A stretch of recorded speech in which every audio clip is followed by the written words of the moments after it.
Universal uncle में आज फिर से आपका स्वागत है। आज हम बात करेंगे सचिन पायलट के ससुर साहब फारूक अब्दुल्ला के बारे में। फारूक अब्दुल्ला कैसे इसके अंदर सक्रिय होंगे पूरे प्रकरण में। लेकिन यदि आपने चैनल को सब्सक्राइब नहीं किया तो तुरंत कर लें, बेल आइकॉन का बटन जरूर दबा दें। हालांकि साथियों, बात तब की है जब विदेश के अंदर सचिन पायलट और सारा एक ही यूनिवर्सिटी के अंदर पढ़ रहे थे। उनके अंदर प्रेम परवान चढ़ा।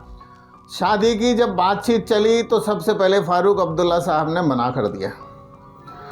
उनका पूरा परिवार इस चीज़ के खिलाफ था। क्योंकि मुस्लिम कम्युनिटी में ये माना जाता है कि लड़की मुसलमान की हिंदू के घर नहीं ब्याही जाएगी। हिंदू के घर की लड़की जरूर मुसलमान के यहाँ ब्याही जानी चाहिए, या ऐसा हो सकता है।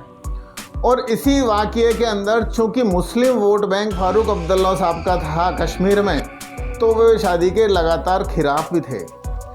लेकिन जैसे शादी हो गई और 1 साल 1.5 साल लगभग बीत गया, तो वहाँ पर ससुराल में सचिन पायलट की स्वीकार्यता हो गई। मतलब वापस आना जाना चालू हो गया। सब कुछ, जितने भी शिकवे गिले थे सारे ख़त्म।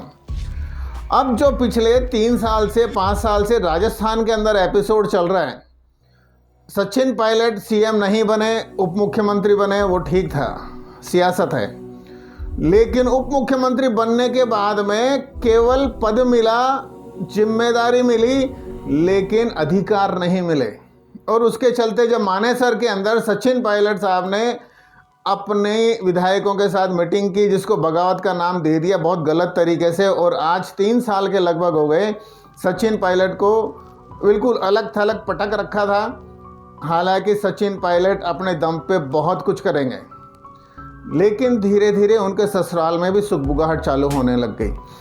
हो सकता है अशोक गहलोत का साथ कांग्रेस के सारे बुजुर्ग नेता देते हैं, उन्हीं बुजुर्ग नेताओं को साधने का काम करेंगे फारूक अब्दुल्ला साहब। जो लगातार जिस तरह से मीडिया के अंदर खबरें चलती है, सब लोग देखते हैं। है तो उनका जमाई। अब जमाई अगर राजस्थान का मुख्यमंत्री बनता है और कांग्रेस के अंदर रहते हुए ही पूरे देश के अंदर फेमस होता है, तो परिवार में इज्जत तो फारूक अब्दुल्ला की भी बढ़ेगी।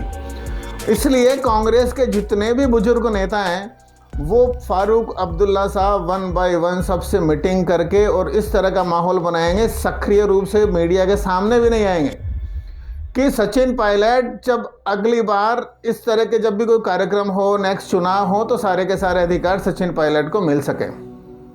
क्योंकि Indian mood off the nation नाम के एजेंसी, बहुत बड़ी एजेंसी है, इसके सर्वे के अंदर जब सचिन पायलट कांग्रेस के सब राजस्थान के दिग्गज नेता साबित हुए और पूरे देश के अंदर दूसरे नंबर पे, पहले नंबर पे राहुल गांधी, दूसरे नंबर पे सचिन पायलट, सोचिए।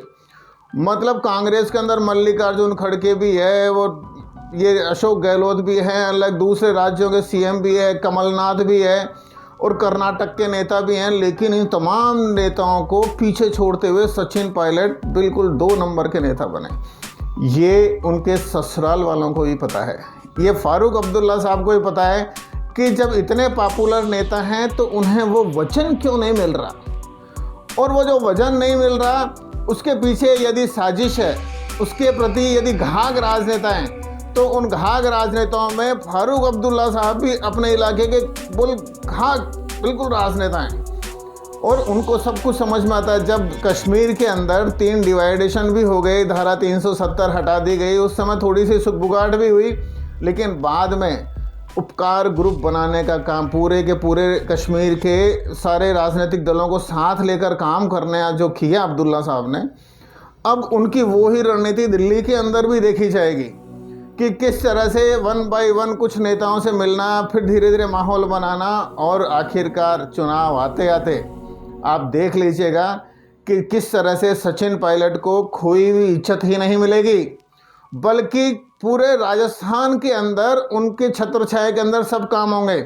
अभी बीच बीच में जरूर मीडिया के अंदर गहलोत साहब बोल देते हैं कि जिन जिन लोगों की परफॉर्मेंस अच्छी नहीं है उनकी टिकट कटेगी, 1 बाय 1 लोगों से मुलाकात होगी, लेकिन चलेगी वही जो दिल्ली तय करेगी। और दिल्ली के अंदर सचिन के साथ में उनका ससुराल पक्ष द्वारा एक्टिव होना, जो कि ऑनलाइन नहीं है लेकिन ऑफलाइन तो है, और उनका एक्टिव होना अब धीरे धीरे गहलोत साहब को भी अखरेगा, रंधावा साहब को भी अखरेगा, लेकिन परिणाम वही होंगे जो आप चाहते हैं। वीडियो आपको किसी के माध्यम से मिला हो तो इसको ज़रूर फॉरवर्ड करें, ताकि सचिन पायलट समर्थकों को ये पता चले कि उनका भी कहीं कोई पैरवी करने वाले लोग हैं। जय हिंद, वंदे मातरम।